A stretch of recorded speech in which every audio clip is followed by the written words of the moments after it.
과정에 대한 실천 신학적 질적 연구라는 주제였습니다. 오늘 시모님이 하시는 말씀이 우리의 마음을 아마 띵하게 하고 조금 많이 경종을 울려줄 텐데요. 기쁜 마음으로 온 마음을 다해서 집중해서 시모님의 말씀 듣도록 하겠습니다. 잘 부탁합니다.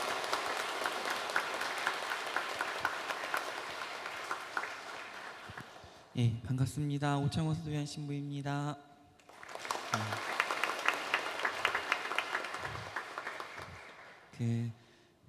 강기론 신부님께서는 제가 신부 될 때부터 서울에 올라가서 유학할 때까지 저한테 이제는 많은 도움을 주신 은사 신부님이신데요. 이렇게 또 이제는 제가 논문을 가지고 특강을 한 거는 이게 처음이거든요. 네, 특강을 할 수 있는 기회까지 주신 강기론 신부님께 깊이 감사드립니다.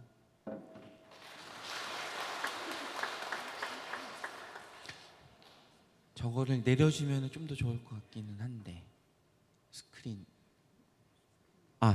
없습니까? 구나. 그 강의 제목은 망상의 덫 유사종교의 정체와 예방 전략이고요. 저는 현재 천주교 대전교구 신부이고 그 충남대학교 병원 원목 신부로 있습니다. 그리고 12CK 유사종교 대책위원회 실무위원으로 있고, 그리고 서강대학교 신학연구소에서 선임연구원으로 이렇게 있습니다. 제가 쓴 논문들은 관련 뉴스들은 이제 총 4개인데요. 첫 번째 거는 바티칸 리포트라는 거를 이렇게 분석을 한 거거든요. 이거는 이제는 가톨릭 교회의 신종교 운동에 대한 이해와 자세를 다루고 있는 거고요. 두 번째 논문은 그 신천지 탈퇴자들의 탈퇴 후 경험과 회복 과정에 대한 논문을 썼고요. 세 번째는 한국 그리스도교 신종교 운동 탈퇴자들의 탈퇴 후 경험과 회복 과정에 대해서 썼어요. 그리고 마지막은 이제는 요거는 이제는 그 양적 논문이거든요. 통계 돌리는 건데, 왜 이걸 했냐면 사실은 질적 연구가 좀 더 생소하실 거예요. 논문 써보신 분들 알겠지만 질적 논문의 한계는 현상에 대한 이제는 그 뭐라 그럴까 해석이랑 그런 게 다양한 접근들은 가능하지만 일반화는 어렵거든요. 근데 양적 논문은 일반화 시키는 거잖아요, 그죠? 얘랑 얘가 인과관계에 있다, 상관관계에 있다 해서 뭐 100명, 1000명에서 이제는 딱 돌려서 이렇게 유의도 나오면 검증해서 이제는 딱 과학적으로 제출할 수 있잖아요, 그죠? 근데 질적 연구로는 한계가 있어가지고 양적 논문까지 이제는 마지막에 하고선 서울에서 이제는 내려왔죠. 그 용어 정리인데요. 그 유사 종교는 가톨릭 교회에서 공식 용어로 이제 채택한 게 유사 종교고요. 사이비 종교는 일반적으로 이제 사용하는 사회적 문제를 일으키는 종교를 사이비 종교라고 이렇게 해요. 근데 학문적인 영역에서는 유사 종교나 사이비 종교, 이단이라는 말을 사용하진 않아요. 그 개신교 논문에서 이단이라고 사용하거든요.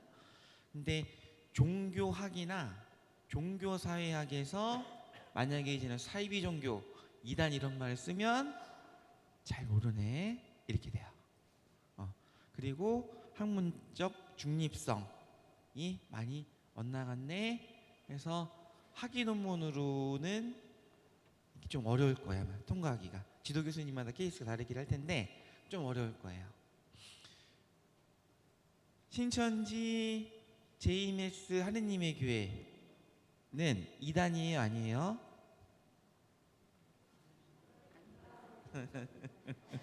제가 여기다 길게 써놨잖아요, 그죠?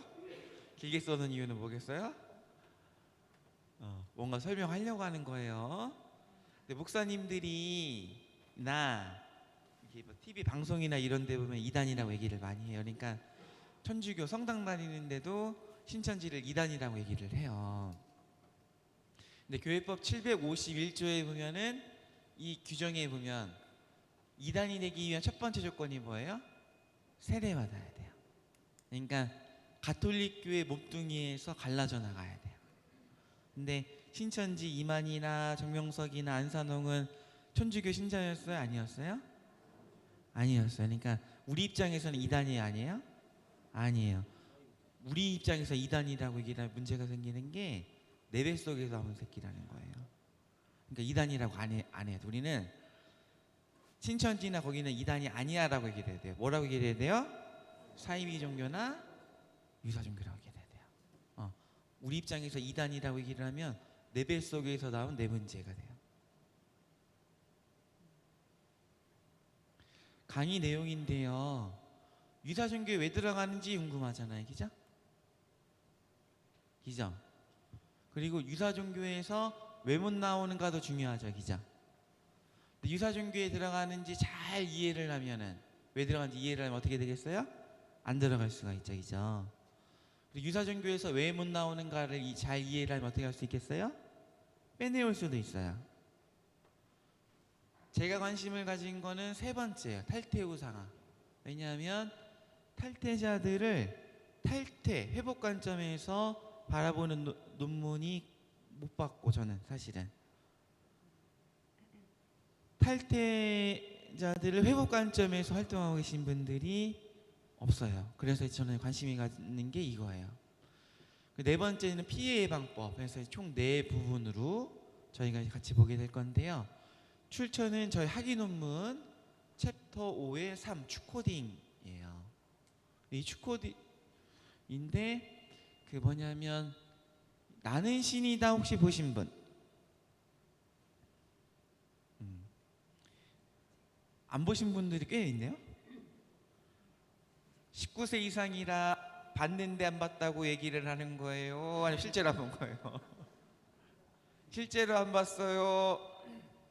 아니면 봤는데 안 봤다고 하는 거예요? 안 봤어요? 아 그렇구나. 그렇구나. 굉장히 이슈화가 됐죠. 이게 이제는 JMS를 다루는 건데 초점은 뭐냐면 JMS에서 성폭행 당한 전 JMS 신도들의 관점으로 이거를 이제는 이렇게 했어요. 굉장히 이슈화가 됐거든요, 사회적으로. 그리고 여름에 나는 신이다 2가 준비가 돼 있어요.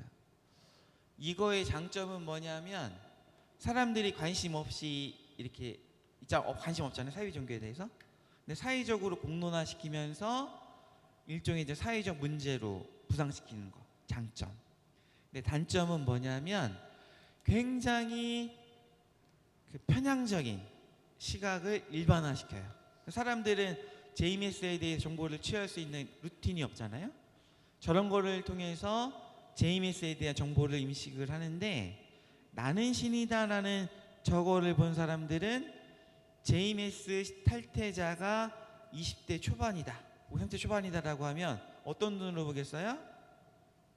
제도 성폭행 당했네 이렇게 봐요. 근데 JMS 생활을 하고 있는 사람들, 실제적인 이들의 관점에서 JMS를 보면은 섭리윤리론이라고 윤리책이 있거든요.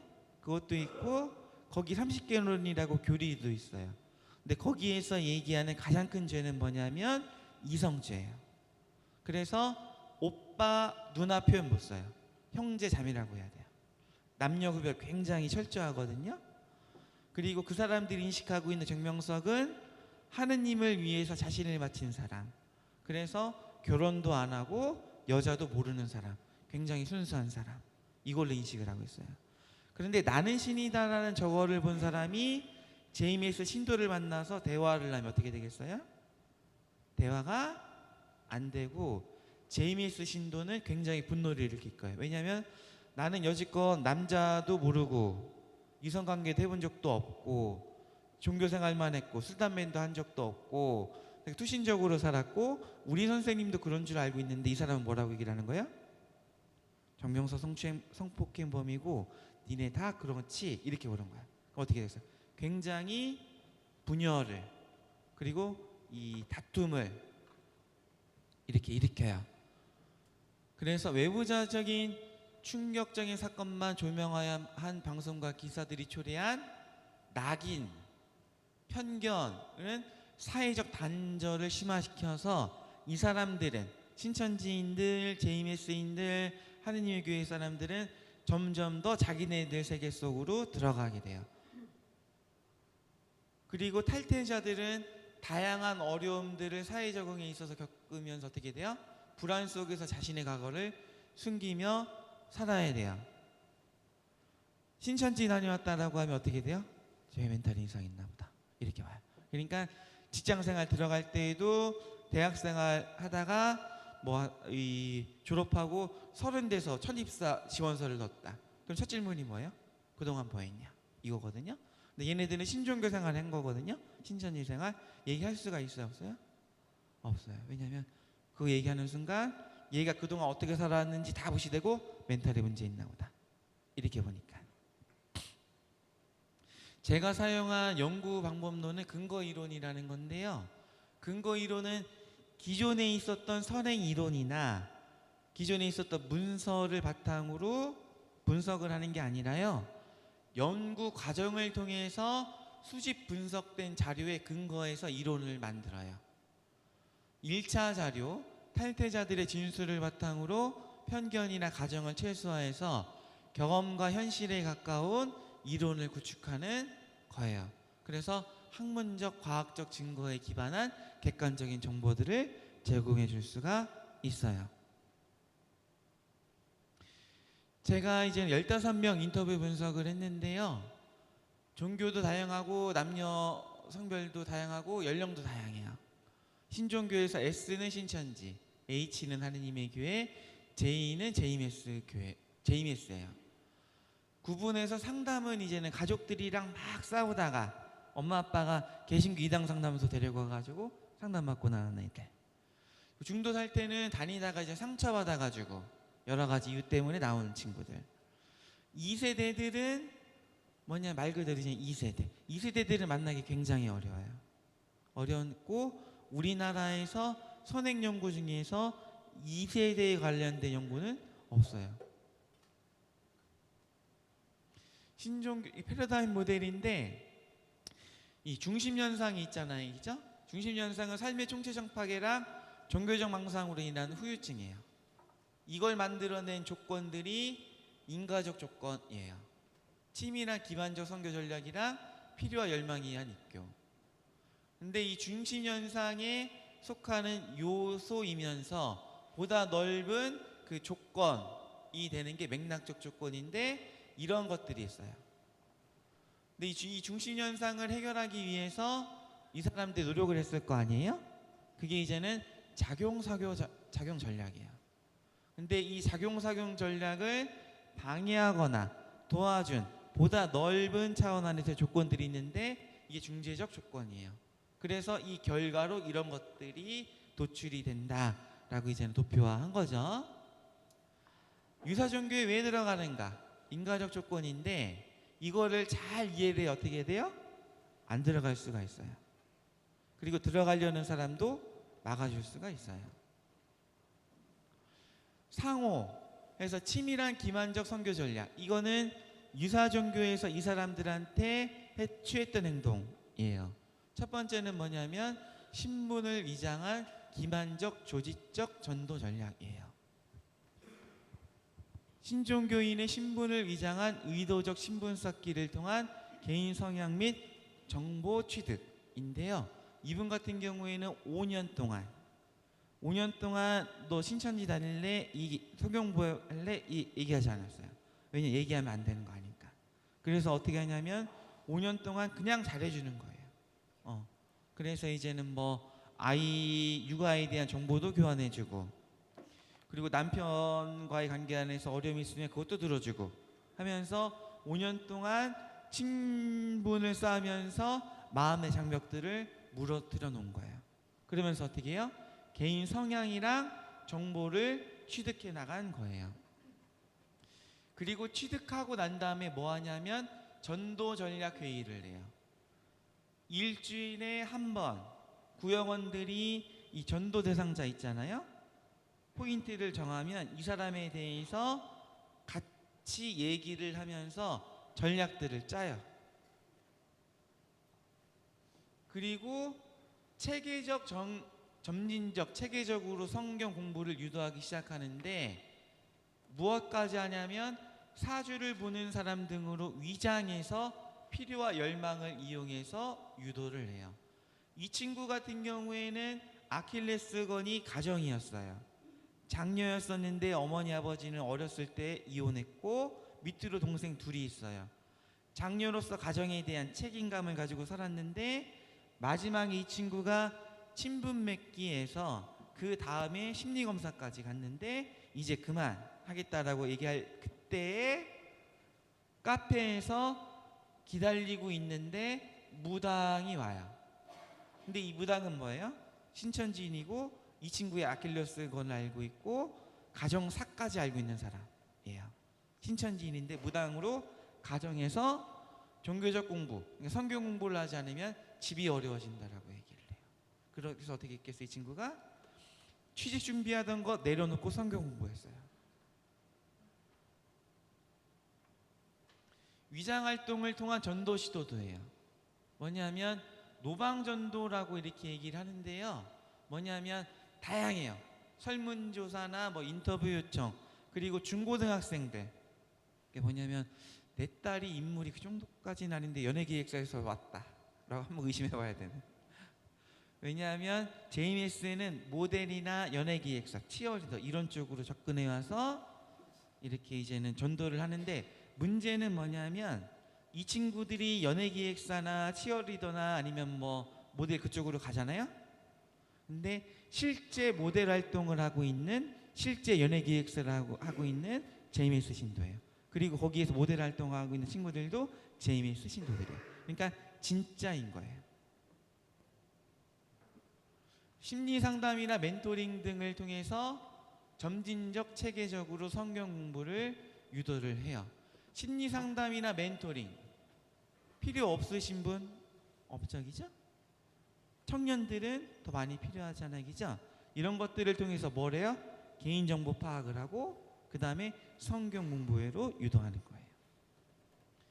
그러면서 어떻게 하냐면 신종교와 신종교인들로 채워지게 해요. 첫 번째 단계는 뭐냐면 외부 정보 차단을 해요. 좋은 일이 있을 때는 나쁜 일도 따른다. 근데 네가 이렇게 성경 공부를 하기 시작을 했는데 이거를 밝히면 너한테 나쁜 일이 생긴다. 그러니까 가족들이나 친구들에게 얘기하면 된다, 안 된다? 안 된다라고 얘기를 해요. 그 다음에 사랑폭탄을 쏟아붓는데요. 뭐냐면 말 그대로 폭탄이에요. 그러니까 집에서 어머니 아버지한테 그리고 친구들한테 받아보지 못했던 사랑을 받게 돼요. 주변 사람들이 신종교인들로 채워진다라고 했잖아요, 그죠? 같이 성경 공부하는 사람들도 신천지인들인 거예요. 그리고 강사도 신천지인이에요. 근데 본인은 외부에서 자신이 뭐냐면 교회를 다녔으면 외부에서 유학 다녀온 목사님, 성당 다녔으면 외국에서 유학 다녀온 신부님한테 공부를 하고 있고 주변 사람들도 사실은 다 성당 사람들인 거예요. 얘가 인식하고 있는 거. 근데 다 신천지인들이에요. 그러면서 굉장히 잘해줘요. 정신 못 차릴 정도로. 그 다음에 자연스럽게 어떻게 되겠어요? 머릿속과 주변인들이 신종교인과 신종교인들로 채워져요. 머릿속이 다른 생각할 틈이 없을 정도가 되고, 그리고 주변 친구들도 점차 사라지게 돼요. 그 사람들과의 관계 안으로 몰입하게 돼요. 그 다음에 뭐냐면 작용은 이 사람들이 신종교인들에게 취했던 행동인데 필요와 열망에 의해서 입교를 하게 돼요. 첫 번째는 뭐냐면 자신에 대한 암과 자기개발 그리고 심리적 의지처가 필요했던 나예요. 진로에 대한 고민 속에서 심리적 의지처가 필요했대요. 그리고 진로에 대한 고민 속 자신에 대한 암과 자기개발이 필요했대요. 그리고 관계적 정서적 돌봄이 필요했었는데 친구들과의 관계 소진 속 관계적 정서적 돌봄이 필요했대요. 그리고 가족들과 친척들의 인정과 사랑이 필요했대요. 근데 이것들을 누가 채워준 거예요? 신종교인들이 채워준 거예요. 그 세종의 하나님의 교회 크게 성전이 2개 있는 거 아시죠? 큰 걸로만 있거든요. 하느님의 교회는 전도 방식 중에 하나가 뭐냐면 호별 전도라는 걸 해요. 집집마다 방문을 해서 전도를 해요. 근데 낮 시간에 집문을 열고 들어가면 그 방에 그 집에 누가 있겠어요? 유부녀가 있겠죠? 장성한 아이들이 있겠어요? 어린 아이들이 있겠어요? 어린 아이들이 있겠죠? 남편은 일주일에 한 번 올까 말까, 한 달에 올까 말까 하는 남편, 육아로 지쳐져 있고, 세종 같은 경우는 특성이 뭐예요? 외지인들이 많죠. 어렸을 때 친구들이 없어요. 친한 사람들도 없고 가족들도 다 외지에 있고, 나만 육아하면서 굉장히 외롭고 힘들어요. 그런 상태 안에서 계속 방문을 두드려요. 그러다가 문을 열어줬어요. 그 사람들 얼굴이 찌그러져 있어요? 화내요? 착해 보여요? 악해 보여요? 착해 보여요. 그러면서 얘기 나누면서 어떻게 돼요? 내 얘기를 잘 들어줘요. 그리고 비슷한 연령의 또래의 유부녀도 있어요. 육아에 대한 고민도 같이 나눠줘요. 그러면서 어떻게 돼요? 성경 공부를 하기 시작을 하는 거예요. 그 다음에 사회 부정에 대한 상처로 마음의 안식처, 이것도 신종교인들이 채워주게 되는 거예요. 세 번째는 뭐냐면 신종교에 대한 뭐로 입교 결심을 하게 돼요? 종교적 확신으로 입교를 하게 돼요. 비윤리적 기성종교 및 종교인들에 대한 불신과 반감인데, 우리나라에서 무종교인들이 몇 %예요? 50%예요. 사회에 만연해 있어요. 세속적인 기성종교 생활 안에서 받은 상처로 인한 냉담인데, 성당 안에서 미사 참여율 30%로 보고, 이 중에서 성당 활동하는 사람 몇 %예요? 1% 될까 말까 이적이죠? 이런 감정들 많이 가지고 있는 거예요. 세 번째, 충족되지 않은 신앙적 욕구와 갈망 속 불만족스러웠던 기성종교 생활인데, 1%의 사람들 중에서 나는 가톨릭 신자로서 자신이 뭐라 그럴까, 자부심이 있고 신앙생활하면서 굉장히 행복해, 영적으로 충만해 있어 라고 고백하는 사람 몇 % 정도 될까요? 굉장히 더 적개적이죠. 근데 저런 것들이 다 어디서 채워진 거예요? 신종교 안에서 채워진 거예요. 이 사람들이 마지막에 입교 결심하게 되는 건 뭐예요? 성경 공부를 통해서 신앙적 갈망이 해소돼서 입교를 결심하게 돼요. 뭐예요? 성경 공부를 마지막에 어떻게 돼요? 몰입했는데 어떻게 됐대요? 너무 재밌게 했대요. 그리고 뭐예요? 두 번째 친구 같은 경우에는 가족의 느낌이 첫 번째 들었대요. 그리고 뭐예요? 궁금한 것들이 이 내용으로 하면서 이해할 수 있게 설명을 해줬대요. 궁금증이 풀렸어요. 성경에 대한. 세 번째 사람은 뭐예요? 신종교에서 공부를 하니까 뭐예요? 그 교리 내용이 너무 정확하고 확실했대요. 그래서 어떻게 돼요? 신앙적 갈망 해소로 입교를 결심하게 돼요. 두 번째, 왜 유사종교에서 못 나오는가? 인데, 상호는 뭐냐면 유사종교, 사이비 종교에서 이 사람들이 했던 거거든요. 첫 번째는 뭐냐면 교리주의 후 철저한 관리 및 통제. 두 번째는 신종교 생활에 대한 그물망적 유도 및 강요를 해요. 이거를 잘 이해를 해야 무리수를 난다요. 내 딸, 내 아들 한두 마디 하면 나올 거야. 그렇게 하지 않으실 수가 있어요. 첫 번째는 뭐냐면 교리주의 후 다양한 자료 및 방법들에 의해서 종교적 망상, 지속 및 강화 속 인격의 변화. 신종교, 유사종교 특징 중에 하나가 뭐냐면 교리 교재가 굉장히 다양해요. 미디어, 어플, 책 등 굉장히 다양해요. 하느님의 교회 같은 경우에는 어플이 있는데 어플에다가 하루에 기도한 내용, 하루에 전도한 내용, 하루에 성경 읽은 내용 이런 것들을 다 이렇게 체크해서 올리게 돼요. 그럼 올린 내용들을 구역장이 봐요. 구역장들은 누구한테 보고하겠어요? 목사님한테 보고해야 돼요. 그럼 목사님 어떻게 돼요? 각 신도들이 어떻게 신앙생활하고 있는지 아는 거예요. 다층적 교리 공개와 교리 변경을 통한 망상적 신념 고수 및 유도 강화. 신종교인들이 다 똑같은 믿음을 공유하고 있는 게 아니라요, 깊이 들어가면 들어갈수록 알고 있는 내용들이 더 많아져요. 정명서 성추행에 우리는 이제 성폭행이라고 얘기를 하지만 거기까지 들어가는 사람들은 굉장히 극소수거든요. 뭐냐면 제가 JMS에서 24년 동안 생활했던 사람을 만난 적이 있어요. 그럼 성추행 사건을 알 것 같아요, 모를 것 같아요? 거기서 목사까지 했대. 알 것 같잖아요. 탈퇴한 이유가 뭐냐면 정명석 성추행했다라는 것이 사실이라는 걸 알고서 탈퇴를 했어요. 그만큼 비밀교리예요. 극소수만 알고 있어요.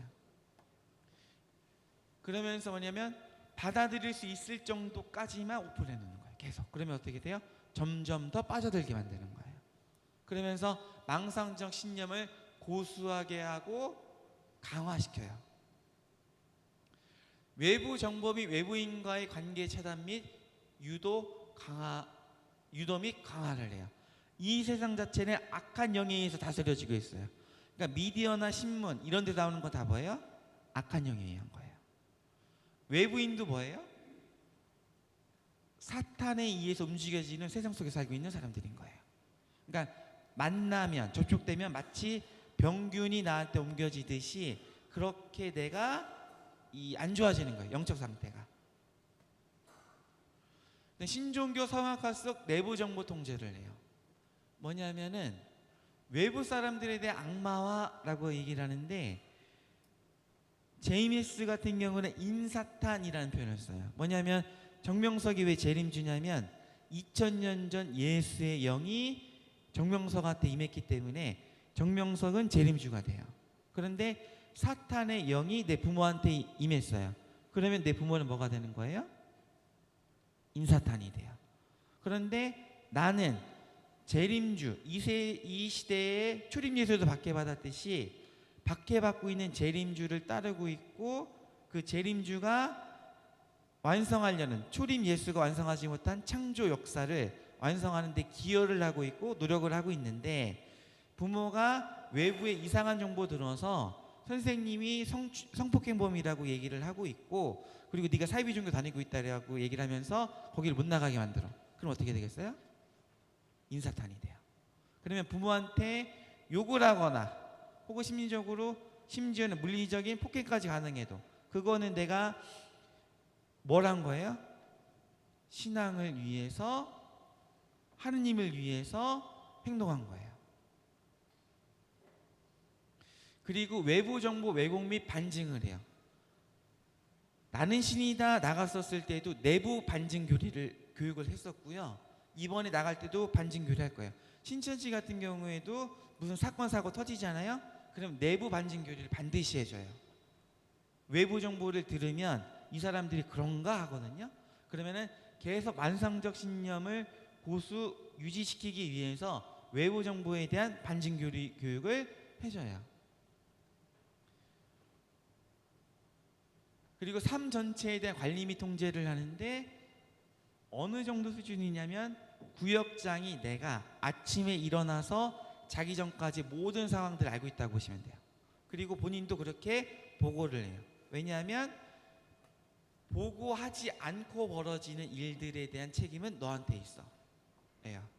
보고하면 너는 보호를 받지만, 하느님의 보호를 받지만, 보고 안 하고 네 자의적으로 주체적으로 행동을 하면 그거에 대한 책임은 네가 물어야 되고, 거기에는 합당한 어떤 나쁜 일이, 안 좋은 일이 생길 거야.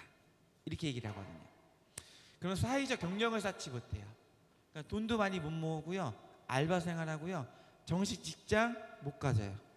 그러니까 내 딸이 공무원 시험 준비한 지 5년 됐는데 시험 결과는 없고 공무원 시험 준비만 하고 계속 알바만 하고 있어. 그런 케이스인데 사회적 경력을 쌓지 못하게 하는 이유는 뭘까요? 사회적 경력을 못 쌓으면 어떻게 돼요? 사회로 돌아갈 수가 있어요, 없어요? 없어요. 못 돌아가요. 그러니까 사회적 경력을 쌓지 못하게 만들어요. 이탈자 방지와 외부 반대 세력 대항을 위한 조직을 운영을 하는데 내 딸이 내 부인이 신천지 다니는 걸 알았어. 그럼 첫 번째 반응이 뭐예요? 어떻게 하겠어요? 칭찬을 해줄까요? 아니면 엄마도 같이 다닐게 라고 얘기를 할까요? 아니면 맛있는 거 먹을까? 우리 딸 축하해 라고 할까? 어떻게 할까요? 미쳤어? 나오는 거죠, 그죠? 그 다음에 어떻게 해요?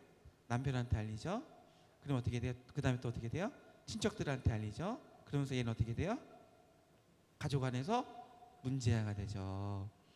근데 첫 번째 딱 얘가 이제는 신천지라는 게 밝혀지면 얘가 보고를 해요, 구역장한테.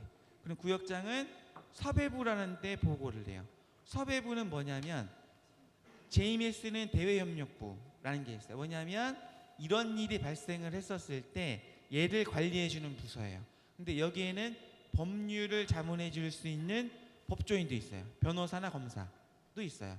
그러니까 뭐냐면 내가 너 미쳤어? 신천지 다녀? 이 말 뱉는 순간 어떻게 돼? 얘는 교회의 관리를 받게 되고 나는 지금 상대하는 게 내 딸이 아니라 누구를 상대하고 있는 거야? 신천지라는 조직을 상대하게 돼요.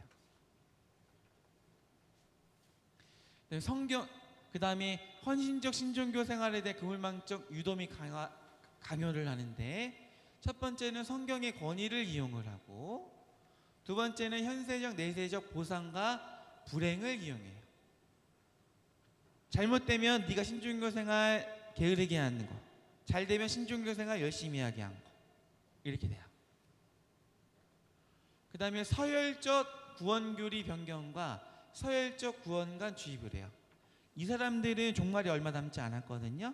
신천지인들은 뭐 아니면 도가 되는 게 뭐냐면 14만 4천 안에 들지 못하면 흰 무리가 되는데 흰 무리는 14만 4천을 섬기는 사람들이에요. 그러니까 거기는 죽지 않죠. 영생을 믿으니까. 신천지 세상이 언제 올지 모르는데 그 세상에 오면 내가 다스리는 사람이 되거나 아니면 영원히 다른 사람들 종로를 돼야 되는 거예요. 그리고 어떻게 돼요? 갈아 넣어야 돼요. JMS 같은 경우에는 낙원, 천국, 그 다음에 황금성 이렇게 있어요. 낙원은 구약을 믿었던 사람들이 들어가는 곳, 천국은 신약, 예수님을 믿는 사람이 들어가는 곳, 황금성은 정명석을 믿은 사람들이 들어가는 등급별 천국인데 이 등급별 천국에서 황금성에는 백선부터 천선까지 있어요. 천선은 뭐냐면 이 우리나라 이게 뭐냐면 일론 머스크처럼 사는 거예요. 백선은 그냥 좀 부자처럼. 근데 저 밑으로 가서 구약에서 이제는 그런데 낙원계에 들어가면 어떻게 돼요? 가난하게 살아야 돼요. 그러니까 이 친구들이 어떻게 하겠어요? 갈아넣는 거예요. 네, 공동체 분위기 형성을 통한 헌신적 신종교 생활 유도 및 강요인데 다양한 낙인들이 있어요. 만약에 상상을 했었을 때 종말이 얼마 안 되면 곧 와요. 한 달 뒤에 이렇게 와요. 근데 성당 안 다니면 매주 미사 안 나고 성당 안 다니면 지옥 가요. 그런데 우리 중에 한 명이 미사 참여율은 거의 100%에 가까워요. 우리 중에 한 명이 이단 상담소 가서 개종을 해서 갔어요. 갔는데 신부님이 공지사항 때 그 사람 얼굴을 이렇게 틀어놓고 보여주고 난 다음에 이 사람이 악한 영에 물들어서 지금 이렇게 이단 상담소 가서 이탈했다, 탈교했다 라고 공적으로 얘기를 해요. 그러면은 여기 계신 분들 성당 안 나올 수가 있겠어요, 없겠어요? 없는 거예요. 굉장히 불안감 속에 살아요. 그다음에 임박한 시한부 조건부 종말론인데요. 종말이 한 달 뒤에 와요.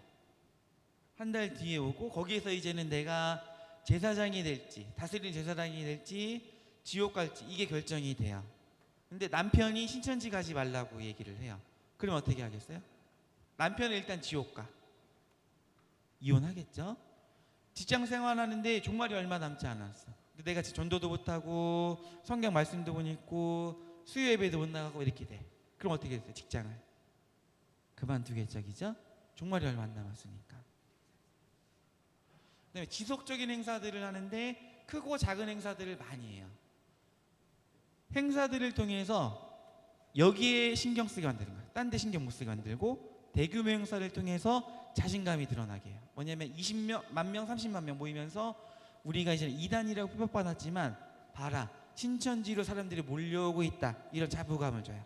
자신감을 줘요. 망상적 종교체험 유인 및 강화를 통한 헌신적 신종교 생활을 유도를 해요. JMS 같은 경우에는 계시자들이 임명이 되고 계시국이라는 데가 있는데 여기에서 계시자들이 체험한 내용들을 이렇게 각 교회로 보내줘요. 근데 이 내용이 정명석이 설교한 30개로 내용이랑 맞아요. 그럼 어떻게 돼요? 아, 선생님 하신 말씀이 진리였구나 이렇게 생각을 하는 거예요. 작용인데 이 사람들이 신종교에서 이렇게 했으면 이거에 대한 반응이라고 보시면 돼요. 뭐냐면 선민의식 속에서 신종교인들과의 친밀한 인간관계로 몰입을 해요. 친밀함, 여기서 말한 친밀함이란 뭐냐면 가족관계 이상의 친밀함이에요. 훨씬 더 따뜻하고 훨씬 더 내 고통을 잘 알아주고 날 잘 챙겨주는 이 친밀함이에요. 두 번째는 뭐냐면 구원에 대한 희망과 지옥에 대한 두려움 속 주체성이 상실된 경쟁적, 헌신적 신종교 생활. 종교적 확신이에요. 종교적 확신 속에서 살아가요. 그러니까 불가능한 게 어머니가 성경 공부해가지고 얘를 바꿔? 불가능해요. 얘는 굉장한 종교적 확신 속에 있어요. 세 번째는 뭐냐면 상호 관리를 해줘요. 망상적 신념을 고수 강화하도록 상호 관리 및 통제를 해줘요. 그래가지고 누군가가 이탈을 못하게끔 굉장히 철저하게 관리가 돼요. 그런데 이 사람들이 나오는 이유는 뭐냐면 외부 정보와의 접촉이에요. 부모님이랑 얘랑 일단 싸우고 나잖아요. 그럼 얘가 외부 정보를 들을까요, 안 들을까요? 일단 외부 정보는 뭐예요? 사탄의 목소리잖아요. 안 들어요. 근데 나오게끔 한 핵심적인 요인은 뭐냐면 외부 정보와의 접촉을 하게끔 해줘야 되는데 그러기 위해서는 관계가 좋아야 돼요. 여기는 간단하게 아까 넘어가겠습니다.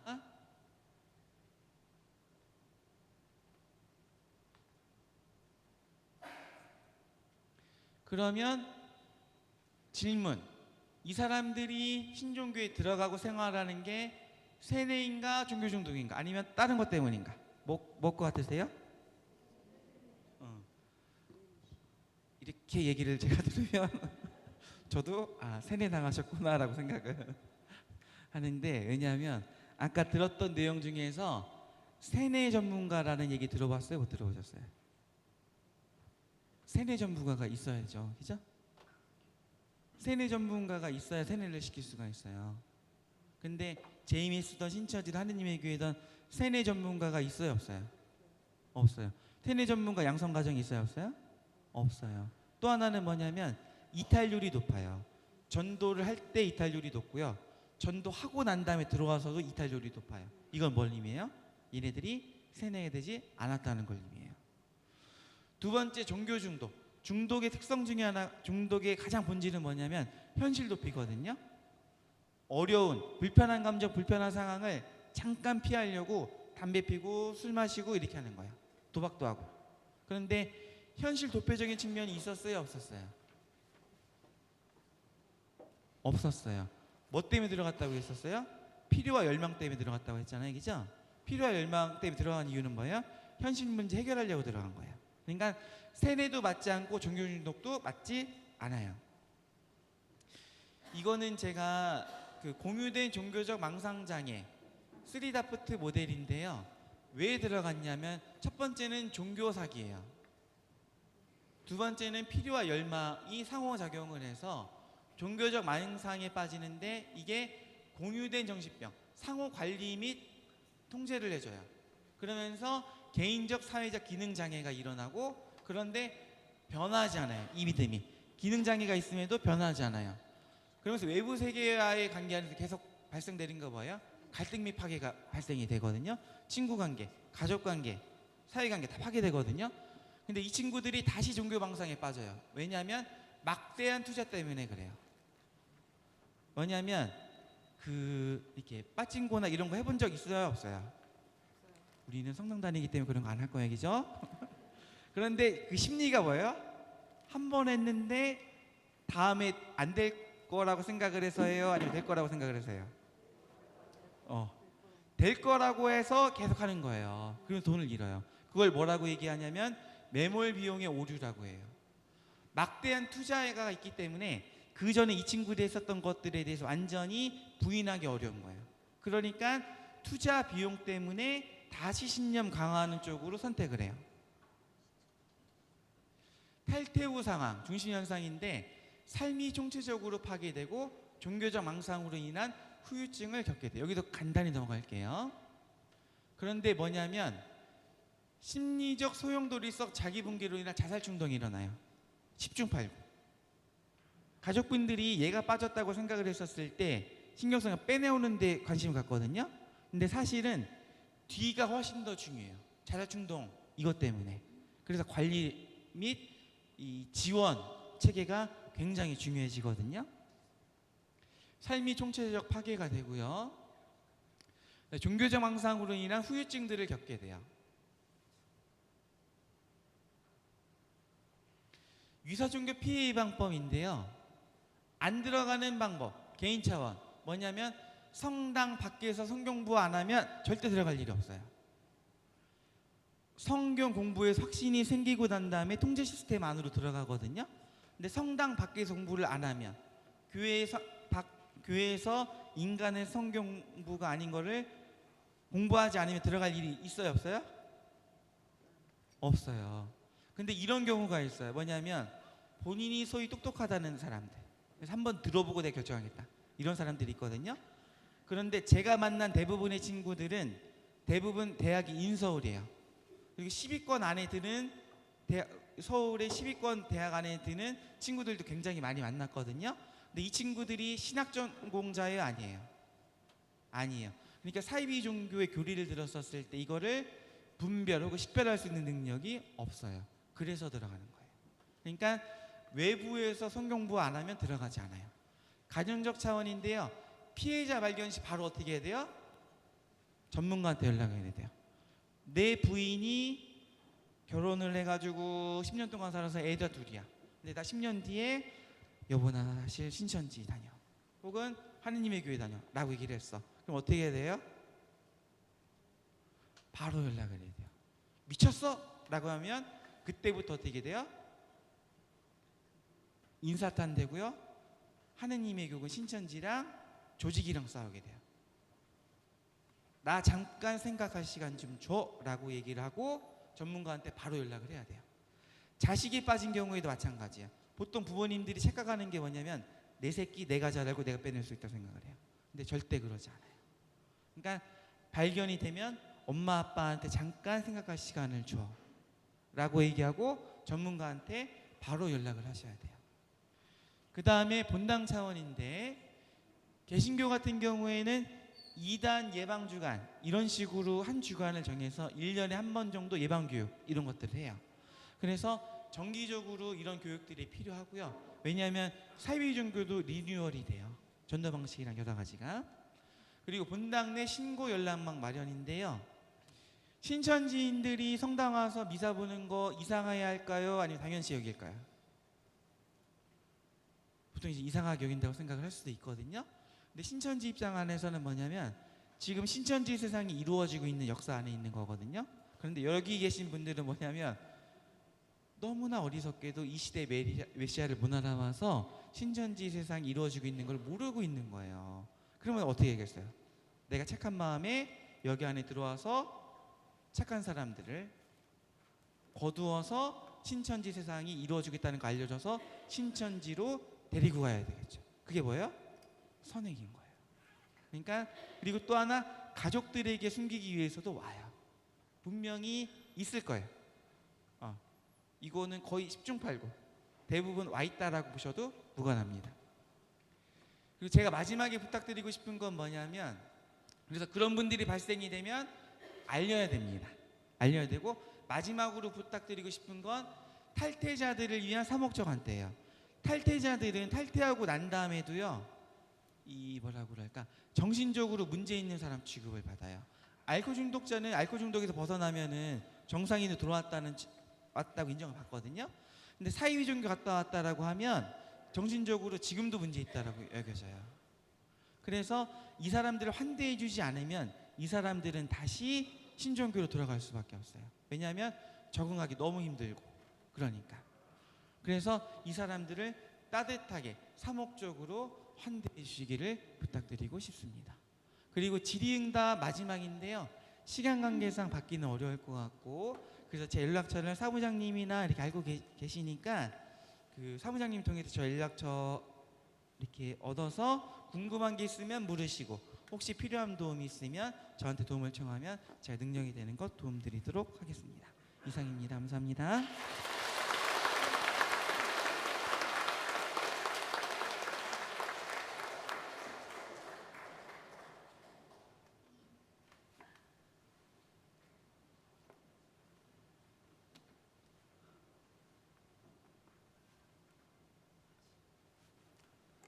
다시 한번 우리 요한 신부님 고맙습니다.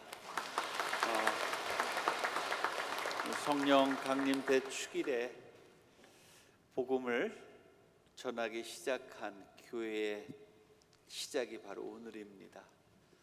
우리 공동체, 가족, 또 내 자녀들, 내 이웃들이 이런 유사 종교의 위험에 늘 노출되어져 있고, 또 실제 적지 않은 우리 교우들이 유사 종교에 빠져서 영적으로 또 정서적으로 또 가정적으로 심각한 피폐된 삶을 살아가고 있습니다.